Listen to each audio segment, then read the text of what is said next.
Whitehall, 1212.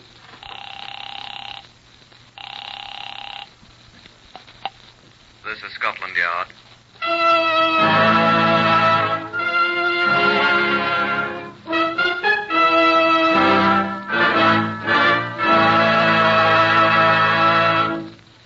For the first time in its history, Scotland Yard opens its official files to bring you the true stories of some of its most important and baffling cases. These are the true stories. The plain, unvarnished facts, just as they happened, reenacted for you by an all-British cast. Only the names have, for obvious reasons, been changed. These broadcasts are presented with the full cooperation of Scotland Yard. Research on Whitehall 1212 is by Percy Hoskins, Chief Crime Reporter for the London Daily Express. The stories for radio are written and directed by Wyllis Cooper. The voice you will now hear is that of Chief Superintendent John Davidson, who is in charge of Scotland Yard's famous Black Museum.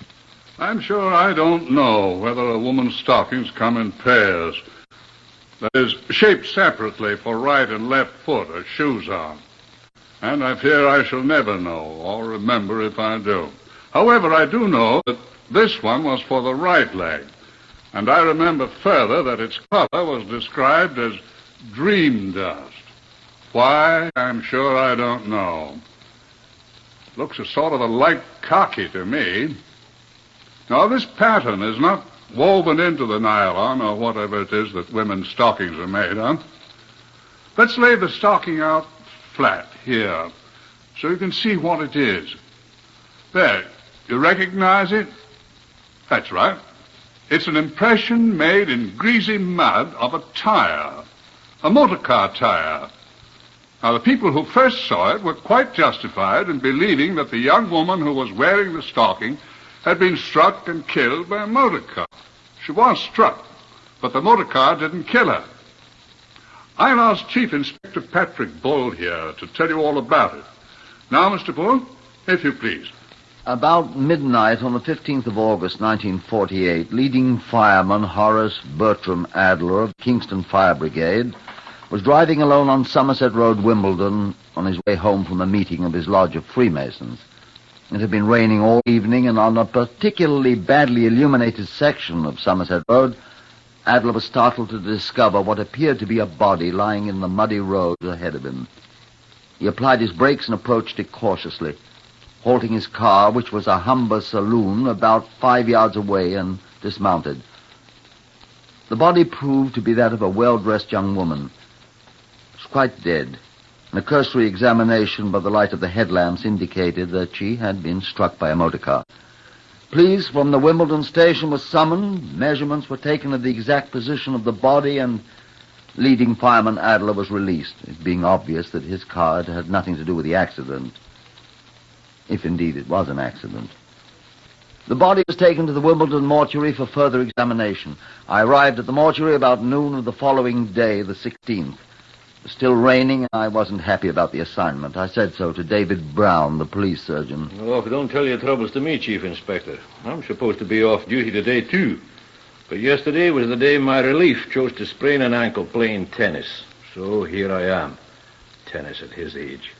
And don't raise a row about coming in here at noon. I've been here since 8 a.m. Pity for both of us to have to be here. What else are you going to do on a day like this? Might as well work. Well, here we are, working. And the other people from the yard have been here since the crack of dawn. What did they find out? Not much. So far, nobody's been able to identify her. Well, it's a hit-and-run case, of course. Obviously. These her clothes? Aye. Pretty good clothes, they seem to be. Well, she was well dressed enough. Is her purse? It's empty. Oh. No, there's not even a lipstick in it. I expect that's one of the reasons you're here. Eh? Well, robbery isn't usually one of the concomitants of a hit-and-run case. You think she was robbed? It's not my business to make deductions, old boy. Isn't there anything in her pockets or anything? I haven't looked. Your man says there's nothing. What pockets a woman has. And nothing to identify her either, of course. You can see for yourself. Laundry marks. Well, your man says no. Well, there must be labels. He's calling Selfridge's now. There's a label in her panties there. Where? Or here. I doubt he'll trace it. No other labels? You said her shoes. Selfridge's, too. Where are her shoes? There. Oh. Well, if she had an account at Selfridge's... And if you're lucky... We'll see what we shall see. Said Sherlock Holmes. Yes, quite. Well, it's my opinion you'll need him. These her stockings? I don't know, Chief Inspector. The one she had on. Muddy. It was raining last night. Looks like tire marks on this one. Well, that's what your man said. They're not from that car the fireman fellow was driving. The chap that found her. How do you know? Only he was driving a Humber, the report says. These tires would be too small for a Humber. Well, you are a detective, aren't you? That's what your man said. Did he? I said they'd be from something like an Austin 7 or a Morris Minor, one of those wee cars. I'd agree. Well, what are you looking for now? See if there are marks on her dress. In a hit-and-run case, there are usually paint marks from the car, or if a lamp hit her, there might be splinters of glass that could be identified by the laboratory people. Well, there aren't.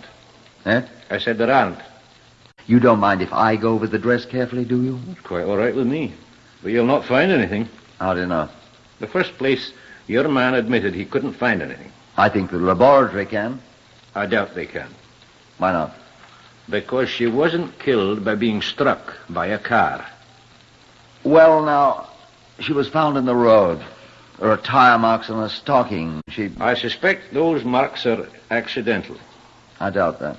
She was murdered elsewhere and brought here to Wimbledon dead. Shall I give you my Sherlock Holmes hat?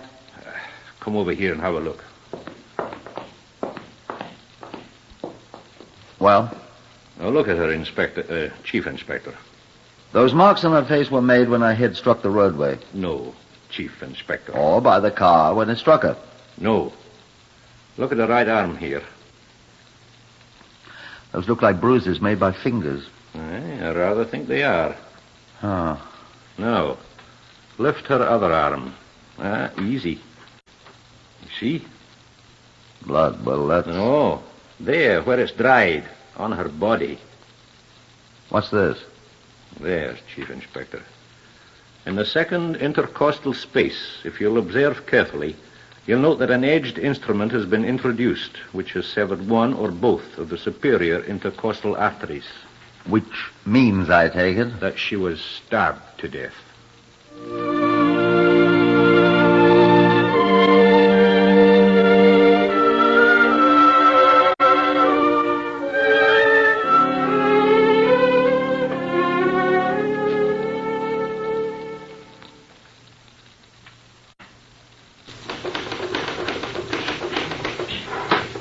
This message for general circulation. Information required. Any person having knowledge of the name and movements, July the 14th or 15th, the following female person is urgently requested to notify Chief Inspector Patrick Bull, CID, New Scotland Yard, W1, at once. The woman's age, about 30. Reddish hair, brown eyes, height about 5 foot 2 inches. Weight 103 pounds. Last seen wearing the following clothing. Black dress. White blouse.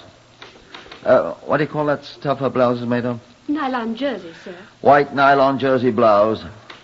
Red artificial flower. Rhododendron. Cerise rhododendron. Cerise? Mm-hmm.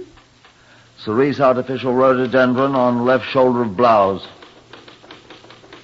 Large white openwork hat. Lace gloves. Ecru. All right. Ecru lace gloves. Transparent.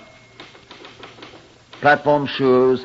What do you call that color? Oyster, sir. Revolting. Stockings, ecru? Dream dust, sir. Dream dust? Dream dust, sir. Right, dream dust then. And carrying a large purplish handbag. Cyclamen, sir. Cyclamen, I mean. All right. Put down cyclamen. I only hope people understand what we're talking about. Women will, sir. There's only one thing, sir. What's that, Miss Sears? Was she really wearing an outfit like that? With red hair? And green cami knickers. Beg your pardon, sir. Cammy nickels having been worn in England since before I was born. Oh? And her lingerie is pistachio, sir. Good Lord, no. Well, write it down.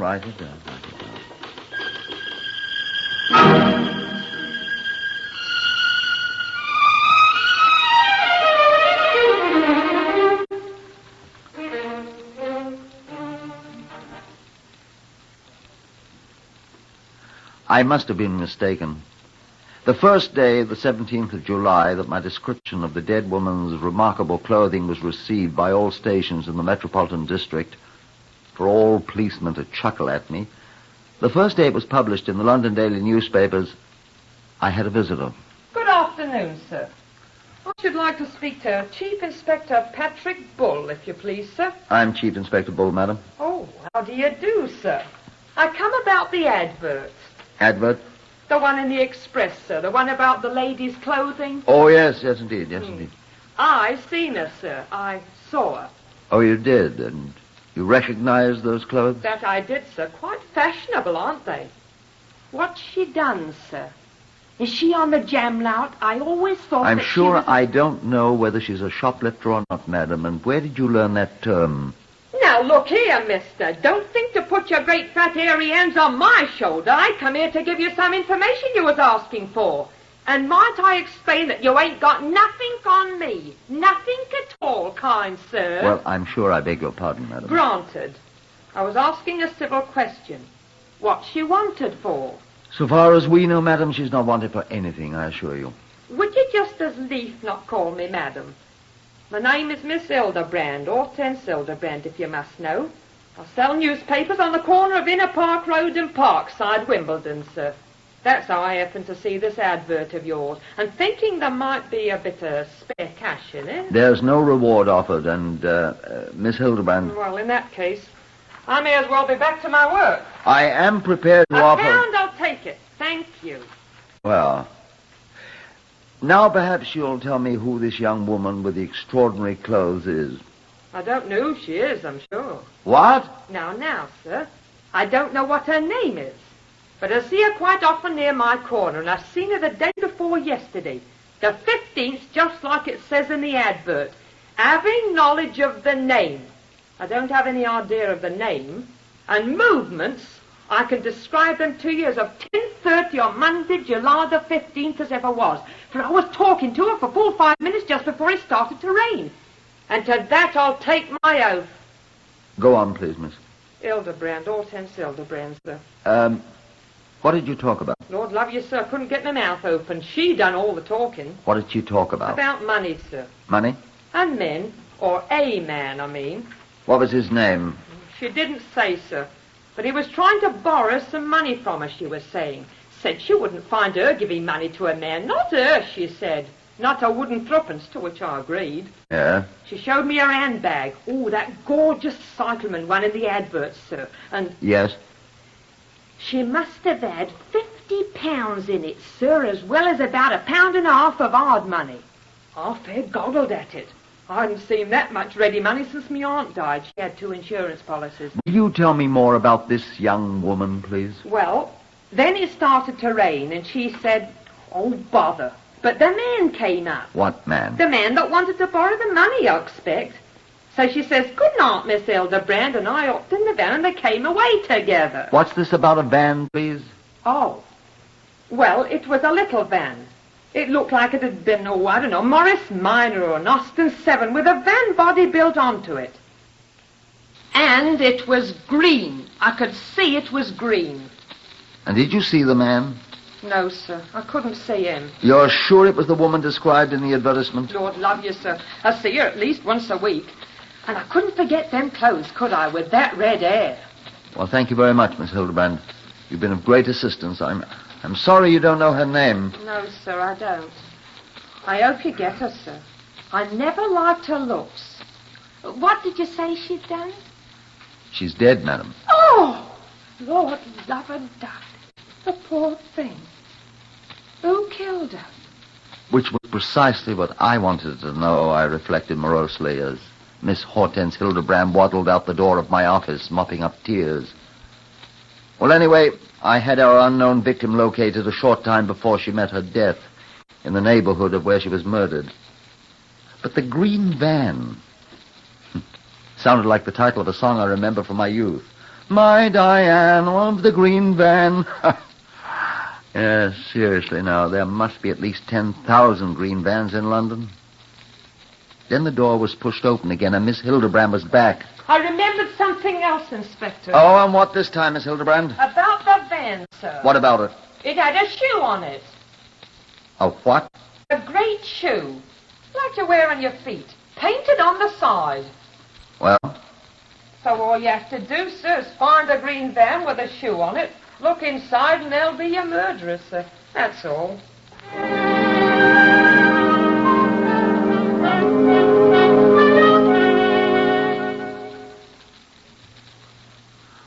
What would you think that a shoe painted on the side of a delivery van would indicate to you?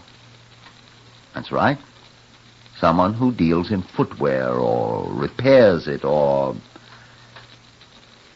In the telephone directories of Greater London, there are 276 pages devoted to the practitioners of the profession of St. Crispin. The number of shoe shops, bootmakers, cobblers, cordwainers, and dealers in leather findings is astronomical, and amongst all of them, there are probably 3 who operate a small green delivery van with a shoe painted on its side. I contemplated suicide. But I found myself seated in a bombed-out cellar that had formerly housed a famous pub, along with John Davidson, the Black Museum man, and David Brown, the police surgeon from Wimbledon. I drank beer, Brown imbibed ginger beer. John Davidson, not to be outdone, drank both.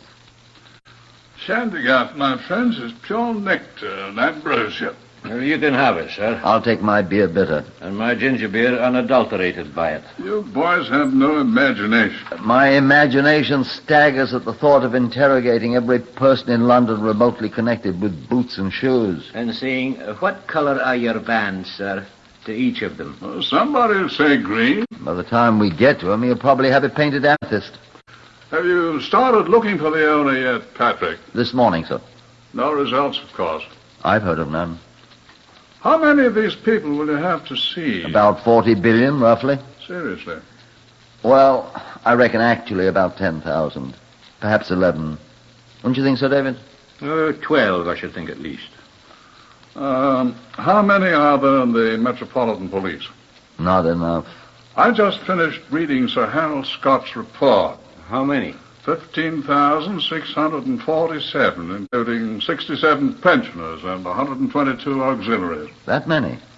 Well, that was last December 31st. I should say we gained a few since then. That includes chief superintendents, Police surgeons. chief inspectors, All sorts of persons who couldn't be expected to go around knocking on doors and asking questions. Signalers, laboratory technicians. motor car and motorcycle drivers. Well, see, only half of the full 15,000 are effective to you. 8,000. At that rate, if my guess is correct, about the number of people to be called on. Each one would have only about a call and a half to make. Oh, that's not such a tremendous job. Especially when you're sitting here drinking ginger beer. Well, don't you feel better, Patrick? It isn't quite as simple as that, sir. Nor as hopeless as you thought, is it? Well, sir, I must admit. But what if that wasn't a shoemaker's van? Set your mind at ease about that, Chief Inspector. What do you mean by that? When you telephoned me about this shoe business idea, I popped down round the corner and borrowed a shoemaker's knife from the cobbler. And? I tried it on the wound. Oh, did you? It just fits. So I rather suspect that our killer used a shoemaker's knife, too. Has your cobbler a green delivery van? Have another shandy-gab, sir. How's your advertisement going, Patrick? Only the one reply, sir. Miss Hortense Hildebrand. And she doesn't do so well on names, sir. No, she didn't know the girl's name nor the name on the shoemaker's green van. Too bad you can't find the girl's name. Might save us a lot of trouble and effort. How? Some of her friends might have an idea who the man is. The man with the shoemaker's knife. Oh. You know, those clothes of hers. How a woman dressed like that could escape notice wherever she went. Fantastic. I could tell you how clothes like that might escape a great deal of attention.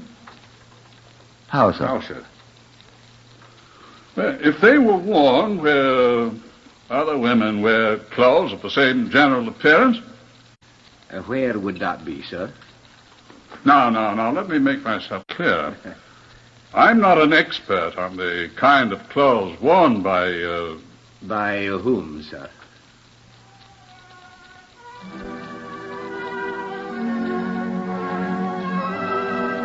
music hall performers.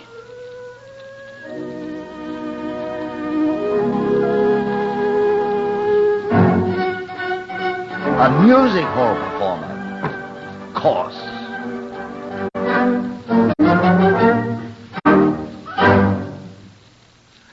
Neither of John Davidson's ideas was as easy to work out as they first appeared. If I could be permitted, I think I should have to say that there's many a slip betwixt an idea and the relic of a crime hung on the wall of the Black Museum. But John was right, as I must admit he usually is. Took many days of hard work to ask about the green van of all the names listed in the telephone directory. I would have been inclined to give up and start afresh, but Miss Hortense Hildebrand knew what she had seen and was quite vocal about it. I know what I saw, Governor. I saw the red-headed girl with the artificial rhododendron climbing into the little green van. And drive away, she said. And drive away. But I don't know her name, sir.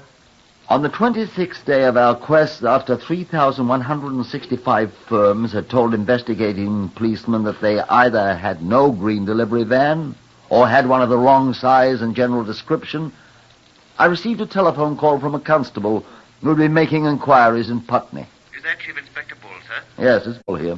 It's Constable Beeler here. Who? Beeler, sir. Constable Beeler from the communications room. Yes. I was assigned to go out and ask questions, sir. A great many of us have that job, and Yes. I found your man, sir. What's that? Yes, sir. He's a Mr. Colfax, sir. Colfax. He's a music hall proprietor here in Putney, sir. Putney. Yes, sir. The woman's name is Sheila Colfax, sir. She's his daughter, and... You mean the dead woman? Yes, sir. Now, I asked him, sir, if he knew who killed her, sir. How would he know who killed her? Well, I don't know, sir, but I thought I'd ask him. What did he say? He said he didn't know, sir. Well, bring him in here. Yes, sir.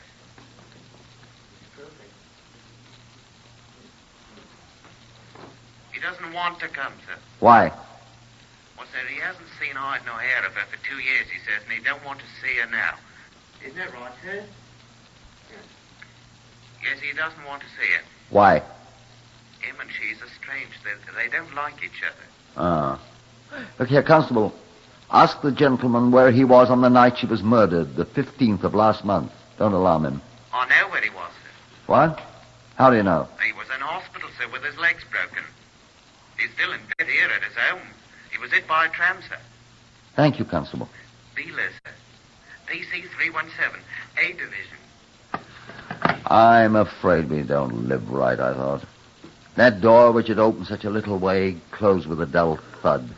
And Constable Beeler and all the others went on with their questionings about the green van with a shoe painted on its side. The 22nd day passed. The 23rd. 24th. At 4 p.m. on the 25th day, Mr. Fox was announced. He came in and sat down. Sidney Fox, Chief Inspector of the Fox Shoe Repairers, Tottenham Court Road. I'm your man. I think you'd better explain, Mr. Fox. I have a green delivery van. Oh? It's a Morris Minor chassis. It has a large shoe painted on each side panel. So? I could show it to you. Well, I'd like to see it. Where is it? In the firm's garage on Charlotte Street, just off Tottenham Court Road. We don't use it anymore. I should think you wouldn't. Oh, it isn't that. It isn't what you think. Oh? No, sir, we haven't used it since Lionel left us. And who's Lionel? Lionel was our delivery man. And where is Lionel? Well, he told Harry he thought he'd go to Spain. Who's Harry? My partner, my brother. I wish you'd be more frank with me, Mr. Fox. Why is this Lionel going to Spain? Did he leave your employ of his own accord, or did you discharge him? Well, I'll tell you, Inspector.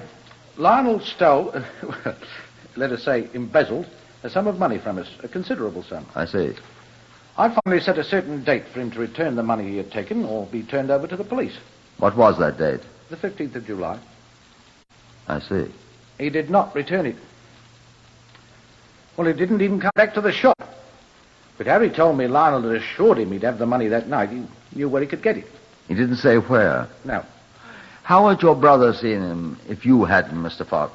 We always allowed Lionel to keep the van at night. He and Harry both live in Euston, and he always drove Harry home at night and back to the shop mornings. Where did he keep He kept the van in his own garage. Is Lionel married? He had been. Well, the next day... 16th. Yes, Harry drove in alone from Euston. I said, where's Lionel? Where was he? Did a bunk, Harry said. Oh? Harry said about 6 in the morning, Lionel came to his house and waked him. Said he was sorry. He got some money, but it wasn't enough.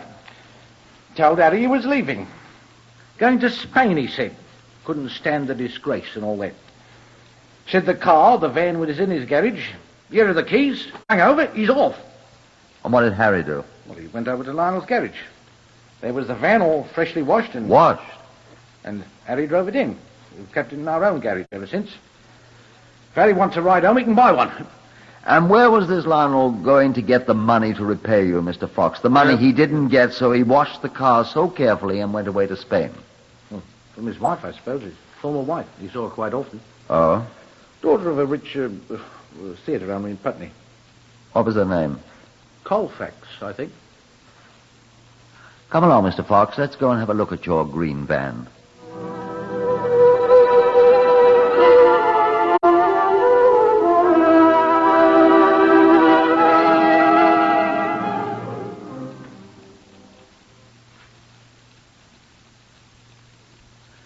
And so we found the green van. It had been carefully washed. Not carefully enough, though. There were bloodstains in the cab, and David Brown proved they were the same blood type as that of the murdered woman. And hidden under the seat cushion was the late Sheila Colfax's smooth leather wallet with 70 pounds in it. Not enough to give to Sidney and Harry Fox. There was a bloody fingerprint on the leather. It wasn't hers. And out in Lionel's garage where the car had been, the good Constable Beeler found a knife. A shoemaker's knife. Just like the one David Brown had tried on Sheila Colfax's body. The blood on it was her blood type, too. Oh, yes, and we found Lionel. He was hiding in the garage with a great tin of biscuits, a round of cheese, and a jug which he refilled daily from the tap, he told us. The first thing we did was check his fingerprints with the one on the leather wallet. They matched, of course. So we arrested him. And when he'd shaved off his guilty accumulation of beard, he was brought to trial. It took the jury 15 minutes to bring in a verdict of guilty. And he was hanged at Wandsworth before the first frost. And a curious thing. Upon a thorough examination being made of the body of Sheila Colfax, it was discovered that she had been in the last stages of cancer at the time of her death. She would have died of that dread disease in less than 4 months. Perhaps she did have reason for wearing those fantastic clothes.